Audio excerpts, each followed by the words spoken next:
everyone, and welcome to another episode of Behind the Bin, where we take you behind the proverbial trash bin and we break down some of the builds we do here at Puppet Trash. My name is John Steiger. I am the guy here at Puppet Trash. This was a very ambitious build on my part, but it did prove that you truly can make a puppet out of anything. So let's go behind the bin and check it out.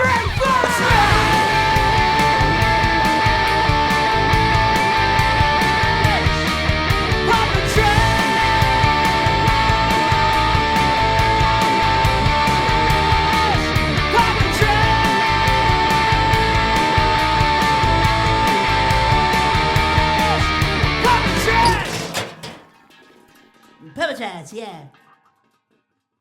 Before we jump into it, I want to give a huge shout out to our sponsor for this week's videos, Applause Shop. They are truly your one-stop shop for theater memorabilia, just across the board. Playbills, opening night gifts, literally anything theater related, they probably have it. In addition to having thousands of items that are related to Broadway and theater in general, one of the best things about Applause Shop is that a percentage of every purchase you make through Applause Shop goes to a charitable foundation. It's just nice to know that the purchase you make won't just make you happy, but it will help someone else, which is really, really special, and I think it's something more companies should do. So I want to thank Applause Shop and Laura Haywood, who's the founder of Applause Shop, for supporting us. They donated all the playbills that we used for this episode, so I'm very, very grateful for them. I'm leaving a link down below. Check them out. It's the holiday season. Find that perfect gift for that theater nerd in your life.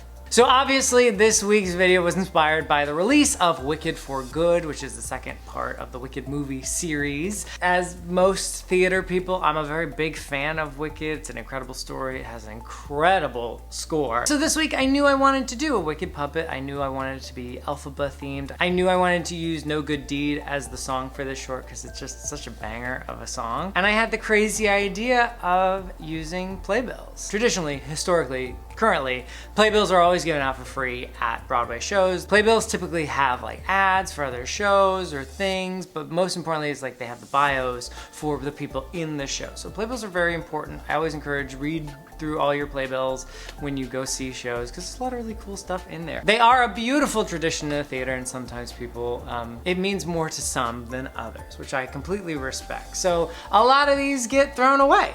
Fortunately, places like Applause Shop and things like that, they like to hold on to them and say, hey, you know what, someone somewhere who maybe can't see this show or couldn't afford this ticket or they live far away, they're gonna love this. And so they have the opportunity to have a second life, they have the opportunity to get this, and so we took the opportunity to turn some into a silly little puppet. Those were the inspiration points for this week's video. Wicked was coming out with part 2. I love the theater, and I love playbills. So let's go ahead and check her out.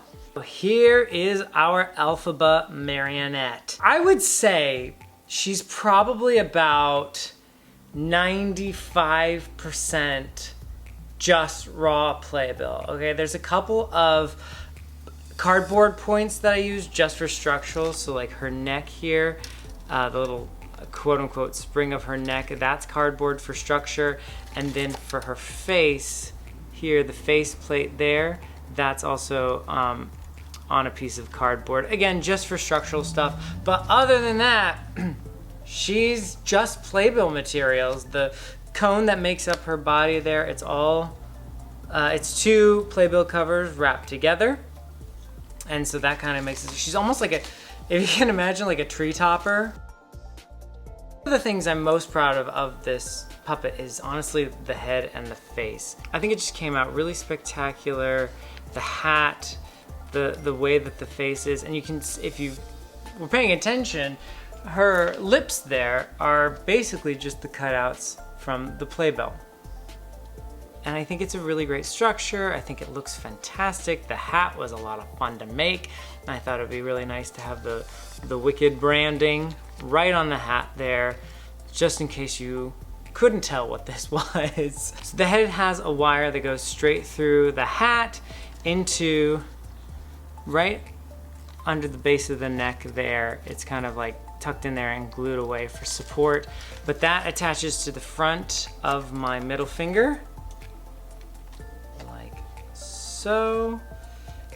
And it's, when it works properly, it should just move the head by itself to give us that sense of singing and talking and all those other things. To give the body a little bit of support, I did put another string at the back here.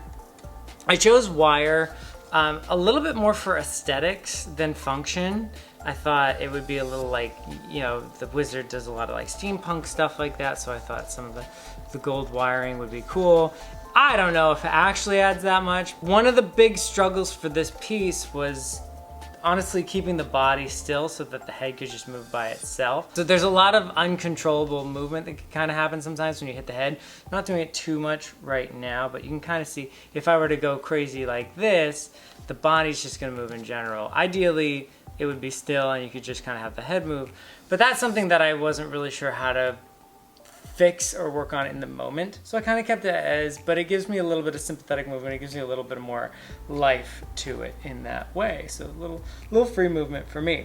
As I mentioned, the body is just a cone of Playbill covers.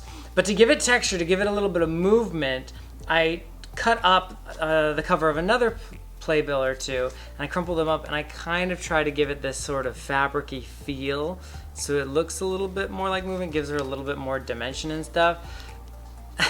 Something that I don't know if worked or didn't work, but these little things at the bottom, these are not her feet, they're just additional fabrics. Initially, I wanted to have her with full feet that I could operate as well, but that was a little too ambitious for the time frame I had and the materials that I had.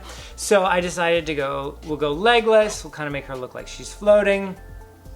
I probably should have added 2 or 3 more of the fabric danglies just so it doesn't look like they're her feet, to get the idea of the fabric and the movement that a puppet or character like this would create. The hands make me think of my childhood a little bit, where you'd if you ever made like a pop-up card for your mom or something like that, and you'd kind of make pieces of paper jagged like this, you'd fold them over and over and over, and they do like a little springy. I just did it more so for the movement of it. So again, these go on my thumb and pinky, so that we're only really using 3 fingers for this puppet. We're using the thumb, the middle finger, and the pinky. Sometimes the wires can look a little bit clunky, I think. We were going a little bit more for aesthetics in this aspect than function. And remember, always function with puppetry is number 1. You can make things look better afterwards, but if you can't make it move proper, then that's a problem. But having said that, thank you. A little round of applause. I think it worked out okay. But the thumb basically controls the left hand, the pinky controls the right hand, the tip of the middle finger controls the head, and then we've got the body. So that's kind of the movement, the way we make her move, and the reason why we built certain things the way we did was so that we could get a full range of movement with paper and Playbills. I just have to point out, isolate the hands for a second, because in Playbills at the back of them, they'll usually have ads for other shows currently going on, and so these are the ads for Wicked. Well, that's gonna do it for this episode of Behind the Bin. I hope you enjoyed, as always. If you noticed something in this video that you think I should have done differently, or some style I should try, or things I should use, if you have a favorite piece of trash, if you have a favorite show that you wanna see a playbill or a piece of theater memorabilia turned into a puppet, let me know. I love this theme, so I'm definitely gonna be on the hunt for more stuff like this. But a huge shout out to our sponsor for this video, Applause Shop. Go check them out. They have everything theater related you could possibly think of, and probably more. They're absolutely fantastic. Please be sure to like and subscribe. That really helps the channel, helps me know what you guys like best so I can keep making that stuff. And as always, stay creative, stay kind, stay clever, stay cool, stay safe. Have a great day. I'll see you later. 1, 2, 3, 4!